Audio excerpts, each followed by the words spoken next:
Chapter 14, Unto Others. As you fly through your bedroom window, you are still having trouble processing what just happened. The sight of black magic in that tiny room remains burned into your brain, no matter how hard you try to force it out. How are you supposed to... Whose voice is this? Jenny. Is everything sort of the millennial group? A voice asks as you land, causing your heart to skip several beats. Luckily, it's just Jenny, waiting for you with her arms crossed. Fine, you say. False alarm. You speak a little too abruptly, causing Jenny to narrow her eyes at you. She wants to press for more details, but you just send her a look. Drop it. All right then, Jenny says, sounding annoyed. When I couldn't get hold of you, Tarana Rain told me what happened. This whole pool killer thing is quite the development. I'm not sure what the connection is between Prodigal and the Supply Circle just yet. I'm very disappointed that the official word for these is now pool killers. You probably should tell Jenny about Prodigal sending black magic your way on the sidekick case. But you don't have the energy to explain the situation right now. Thankfully, Jenny just keeps talking, already in a mission control mode. I did, however, look up the origin of those machines, Jenny says, pointing toward your bed, where a dormant pool killer rests. You jump back at the sight of it. How'd you... Oh, come off it. You know how resourceful I can be, Jenny says. Anyway, the design features match the basic profile of a large array of illegal weapons that have recently flooded the market. The MCPD knows they come from one source, but no one has figured out what the source is just yet. Interesting. I think Prodigal may be the weapon's source. I have completely forgotten why I think that might be the case. I have no clue what to choose here. Do I blame Prodigal? Do I blame Supply Circle? Do I blame Smita? The weapon's source. Like, I know who's using them, obviously. But the weapon's source...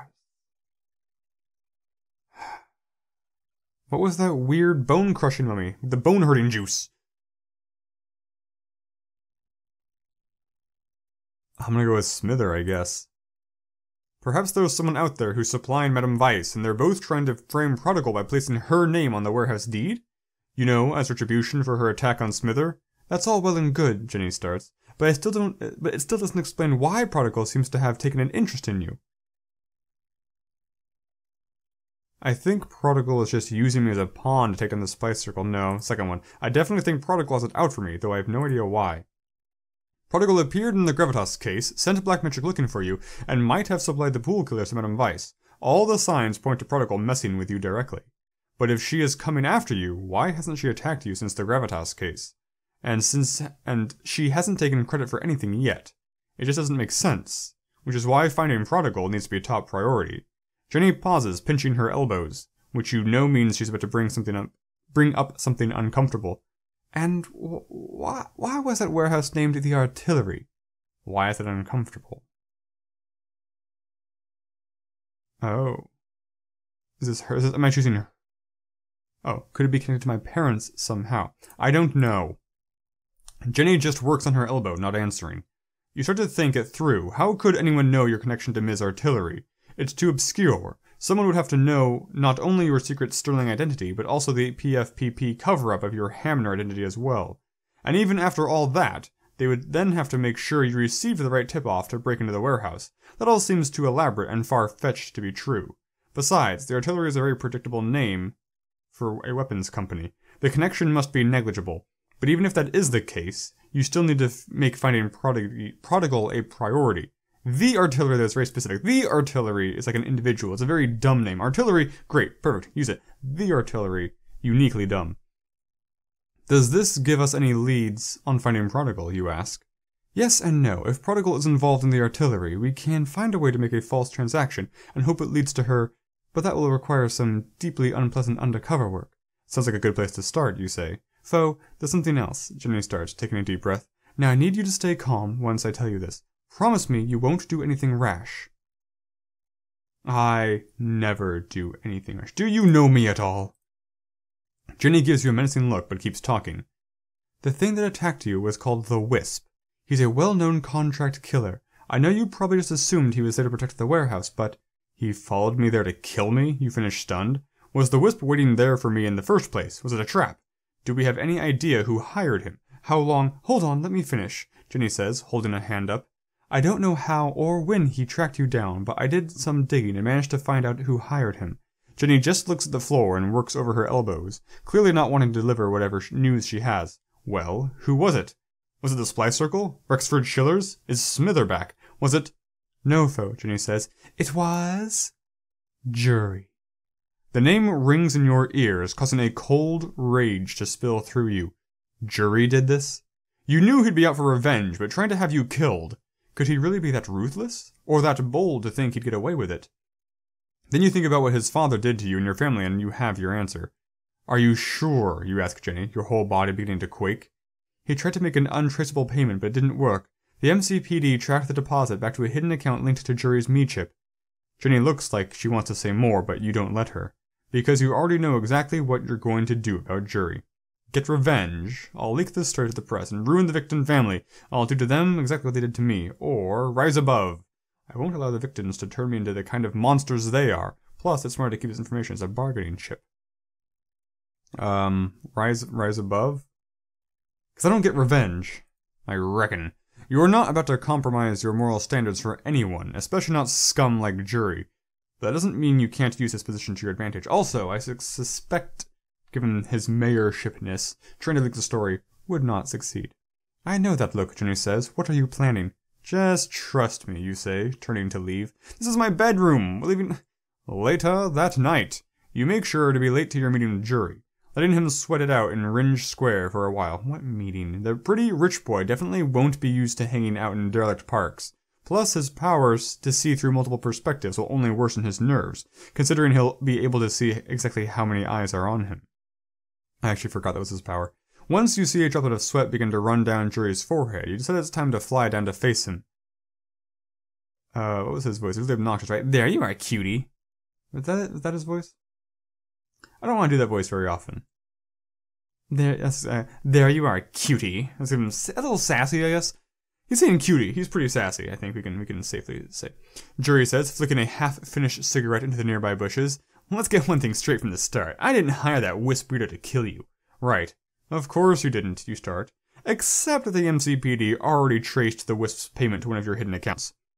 A transaction that I have since discovered was not cleared by me, considering my account was hacked yesterday morning, Jury says, revealing in the doubt that crosses your face. Looks like someone out there wanted to take you out and set me up for the fall. Your mind immediately begins to race. Could Jury be telling the truth? Maybe.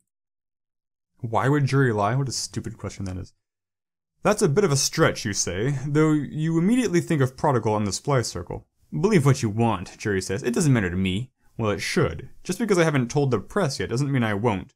Watch it, Taserface, Jury says. Blackmail doesn't look so good on you. Please tell me this pathetic little show isn't the reason you called me here. No, you say, gearing up.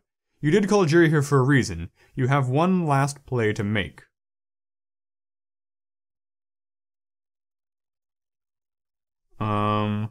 The two options are, I'm going to resign from the Millennial Group reserve spot so you can call a truce, or after all that happened, you're going to give me the Millennial Group reserve spot. I don't think either of these options are great. One, I don't know that I want to resign. Two, he doesn't need to give it to me. They're gonna give it to me, because I'm better than he is. There's no reason. Whatever, I'm gonna resign, because this whole thing is confusing and dumb, and I don't want to see black magic ever again. As much as you want that spot, you need to keep the peace with the Victons somehow. That is not why I'm resigning. You can keep Mayor Victon off your back with your Hamner identity, and whether or not, or you can, okay. And whether or not Jury really did hire that assassin, this gesture might keep him at bay too. Why, that's mighty big of you, Jury says, a broad smile smearing his face. I think that'll do quite nicely for now. So what do you say? Truce? Jury holds out his hand and you desperately want to rip it off his wrist. Instead, you shake. Truce, you say. At least for now. You fly back toward home once again, feeling completely worn out. Despite the ever-growing list of problems piling up in front of you, all you can currently think about is paying next month's rent. Now that the possibility of a Millennial Group membership is put on hold, how are you going to make money? I'll find more heroic cases. Whatever your next move is, you know you need to focus on one thing, finding Prodigal. But right now, all you're going to do is get some much-needed sleep. Or at least, that's what you hope you'll be doing until you find yet another surprise visitor waiting for you on your roof. Sonya. You don't have any time for pleasantries, however, especially because if Sonya is standing on your roof, that means she must have figured out your secret identity, or just followed you there, because she can follow you wherever. What the slug are you doing here, Sonya? Don't worry, I'm not in the business of outing heroes, Sonya says, almost as if she's reading your mind, or any hero's mind you've stalked to their house. I'm in the business of making stars. Though it really is far too easy to track you down, I'd set up some illusion holos and anti-trace charms around your building if I were you. I told you I didn't want you writing anything about me, so why are you saying all this, you ask warily. So that villains and fans can't follow you home and learn your identity. All eyes will be on you whether you like it or not. I'm about to make you a very famous Taserface. Excuse me? You'd better thank me, Sonya says, cracking a rare smile, because the article I've been writing about you just got approved. I'm about to name you Millennia City's Hero of Tomorrow. Your mouth falls open. That's not possible. The HOT grant? The same award that launched the careers of Rebellion, the Diva, Black Magic, and all the rest of MC's biggest heroes? There's no way Sonya could be the reporter chosen to write the HOT article. There's just no way. I've already forwarded the HOT profile to your me chip. Check it if you don't believe me, Sonya says, flashing a quick mental photo of you. That's great. The dumbstruck look will be perfect for the cover shot. You are currently unable to form any coherent thoughts, but luckily Meechip Algernon is a few steps ahead of you. He appears with a copy of the article. We're finally going to be legends, Algernon whispers, wiping at his tear-soaked cheeks. You stagger backwards on the roof, trying desperately to catch your breath. Your life is never going to be the same, because this is it. You've made it. What Deus Ex Machina is that? Part 3. Fallout. I guess that's chapter 15. Okay, that was a short episode. Let's combine it. Let's make a long one. Chapter 3, Fallout. Chapter 15, Silvered. You wake up the next day with a pounding headache. So much has happened, you don't even know where to begin sorting through it all. Time to rise, sir, Meechip Algernon says, appearing this morning in a House of Colson suit. House? Much to do today. Also, you have 4 me messages waiting. I do think you should find the time to call Black Magic. After all, he has done for us.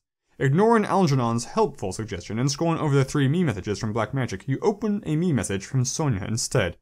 Taserface, don't forget that tonight you need to come in through the maintenance entrance. No one can think you're special. At least not yet. Every 2 years there's a big HOT party to announce the honored hero and publish the accompanying article. As it turns out, that big party is tonight. Sonya neglected to mention that the HOT board actually chose a different hero to receive this year's award, but they had to switch to their alternative choice because when the hero's legs were tragically broken 2 days ago. That is not a good reason not to give the award. That's weird, and also suspicious. Who broke the hero's legs? You and Sonya were the runners-up, which is why you... Oh, I thought she's like the runner for the superhero, just because he's a reporter? A super reporter? Which is why you only found out about the party yesterday. Of course, the late notice doesn't help you feel any less overwhelmed. Of course.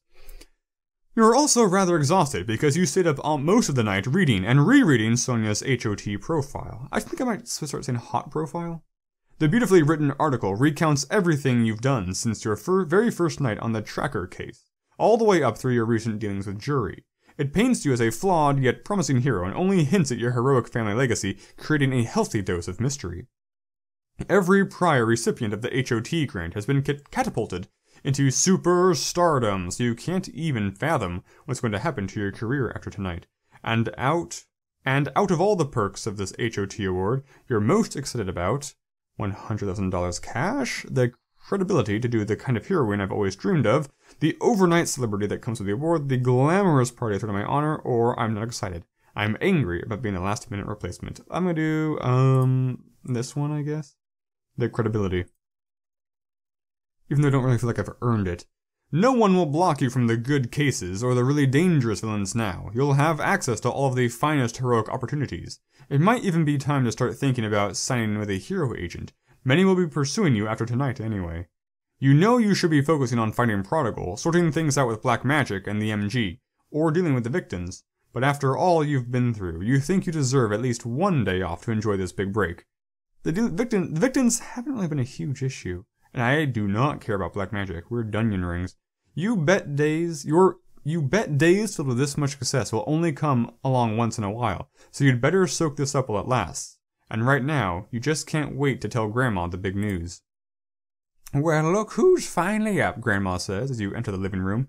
She sits on the couch reading an old gardening magazine, one that actually is printed on paper. How retro. Shouldn't she be like anti-paper? Like, I'm holding the corpse of a friend.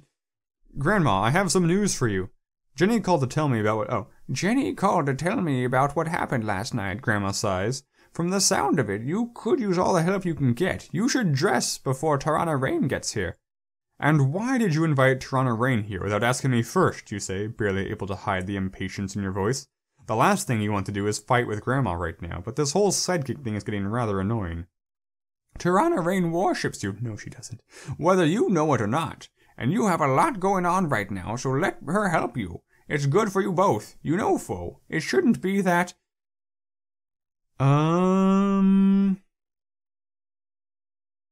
I really don't trust Tarana Rain at all. That's an interesting thing to say. I really need to tell you something. Nonsense, Grandma says. What's more important than finding Prodigal right now? As Grandma speaks, DeMilo snaps missingly from her pot next to the couch. Grandma's plants tend to match her mood most days. Well, I guess being named Millennia City's Hero of Tomorrow isn't all that important, is it? You nearly shout. You certainly didn't want to deliver the news like that, but Grandma does know how to work your last nerve sometimes. All of your anger washes away, though, as Grandma stares up at you, her bottom lip beginning to quiver. What? The board chose me last minute, so I just found out. The party is tonight, you say, calming yourself. Grandma, I'm sorry. I didn't mean to shout. Foe, Grandma says in a hushed voice. Your father dreamed of being named the hero of tomorrow when he was your age, but it never happened for him. If only he could see you now. This is the one thought you forced out of your mind from the moment you found out about the HOT grant. You have dreamed of delivering your HOT acceptance speech since you were a little kid, rehearsing it over and over to perfect the dramatic pauses and heartfelt tears. But you never ever imagined your parents wouldn't be there to hear you deliver it. I always hoped you'd follow in their footsteps someday, Grandma says. It's just, after all that has happened, I was afraid. I know, you mumble. Wait right here, Grandma says, dabbing her eyes. I have something I need to give you. As Grandma heads for her bedroom, you take a deep breath. All you can feel is... not proud, not sad, excited or bittersweet. Let's go excited. Bittersweet's too real. It doesn't matter what the circumstances are. Your dreams are actually starting to come true. Against all the odds, and that doesn't... against all the odds. And that's because you made the right choices to get you here today. Yes, I did. Foe, you hear Grandma call from inside. Can you come in here and help me with something? You enter Grandma's bedroom to find her staring up at her closet, hands on her hips. Can you grab that box for me? I can't reach it, she says. I'd have Brill snatch it down for me, but she's busy photosynthesizing at the moment. No peeking now. Sure, you say, walking into the closet and wondering what else Grandma could possibly have to give you. You reach up and pull down the small wooden box, but as you do, a stack of papers underneath it slides off the shelf. Whoops, you say, reaching down to pick up the stack. Oh wait, I'll look at that. Grandma starts, but it's too late. You've already seen the envelope on top, addressed to your parents at the Devoid, with a return address in your name. You stare down at the envelope, your heartbeat picking up its pace. Gran, what's this? So wait, does that mean she never sent them? It's nothing. Here, I'll take it, Grandma says, snatching at the letter. Why would she destroy it? But you pull it away from her and rip open the envelope. Foe, please don't! You can't. You can't! But Grandma stops speaking as you pull out a handwritten letter marked with yesterday's date, and written by you. Did I write a letter yesterday, though, or is Grandma faking letters from me? Oh no, Grandma whispers. Your hands go numb as you read the first line. Mom and Dad. Quite a bit has happened since last month's letter. I have so much to fill you in on my career. Just last night You stop yourself, letting the letter fall to the floor. How long, you ask? Foe, let me explain, please. Grandma, how long have you been forging letters from me to Mom and Dad? Even as the words leave your lips, they don't sound real. How could Grandma do this? How could she violate you this way? Am I interrupting something? A voice says from the doorway. You turn to find Tarana Rain standing there, looking from you to Grandma warily. The door was open, so I just... Oh dear, it's fine, Grandma says, but perhaps it would be better if... No, you say. You want Tirana Rain to be part of my life so badly, then she can hear this. Foe, please, you have to understand.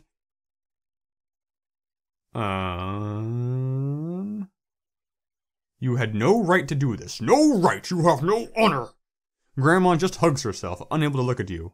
I should go, Tirana Rain says, creeping backwards. I'll walk you home, Grandma whispers, walking toward the door. You know you should say something to make Grandma stay. You know you should talk to her about this, today of all days. So why do you let Grandma leave without another word? I don't know. Because the game's making me? Grandma has seriously crossed the line here, and you just need some time to think. Hours later. You look out over the Millennia City skyline racing below you, the gleaming glass and brick, the steam rising from the pavement, the people teeming through the streets, the buildings lining the blocks like puzzle cutouts. A tram pulls across the distance, lighting up the sunset with photographic flashes. The constant motion of it all, the dizzying energies somehow always manage to calm you down. After what happened with Grandma, you just need to clear your head, and there's one thing that always helps you do that, a good fly ride. Why wouldn't you just say flight? A fly ride? Am I on a plane? You've been cruising around for hours, and you think you should feel a lot of things, but right now all the emotions competing in your brain threaten to overwhelm you, so you just fly.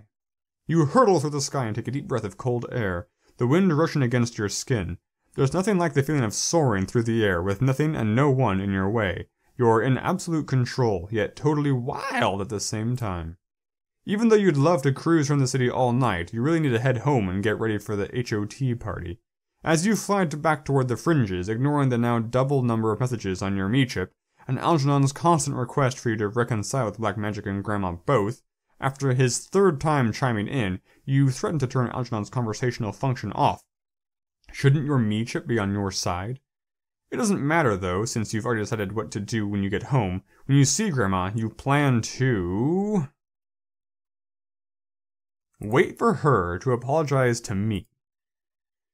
What Grandma did was wrong. She needs to acknowledge that if you're ever going to feel alright about this. But when you get back, you find that the apartment is empty. Grandma hasn't come back all day, and the letter sits on the floor in her bedroom. You stare at it for a long time, wondering how many just like it have been read by your parents. How many more line the walls of their cells right now. You force that thought from your mind as you spot the box that Grandma meant to give you earlier, before everything went wrong. Unable to help yourself, you walk over to the box and crack it open, and your stomach tangles into a knot. Inside is a red and silver ring, one that you immediately recognize as your father's wedding band.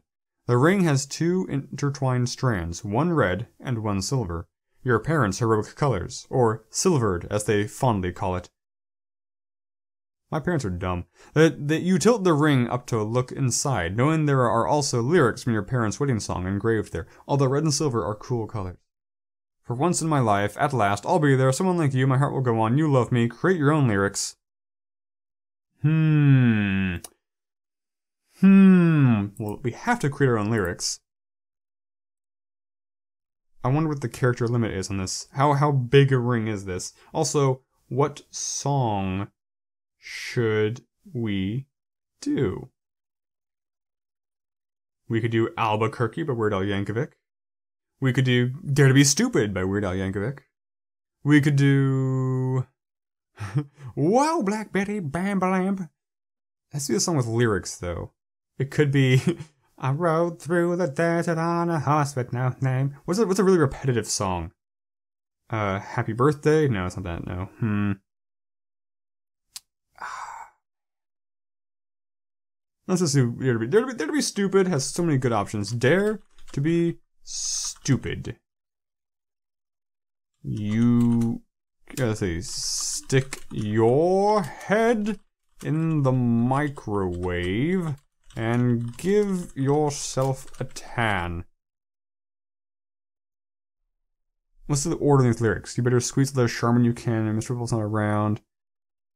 You can let your babies grow up to be cowboys. That's good enough. I don't want to make it too long. You grasp the ring in your hand, squeezing it tightly for a moment. Then you pull off your costume's glove and slide the ring onto your finger. It fits perfectly. That's also when you notice there's a slip of paper at the bottom of the box. This is too much! You're not sure if you can handle anything more right now, but once again, you find you can't help your curiosity, so you pick up the note. And a lump immediately forms in your throat as you recognize your mother's handwriting. For Foe, on the day he becomes a legend. Reading these words, you finally break. Crumpling to the floor, you give in to the heaves that roll through your body. Next chapter, Night of Your Life.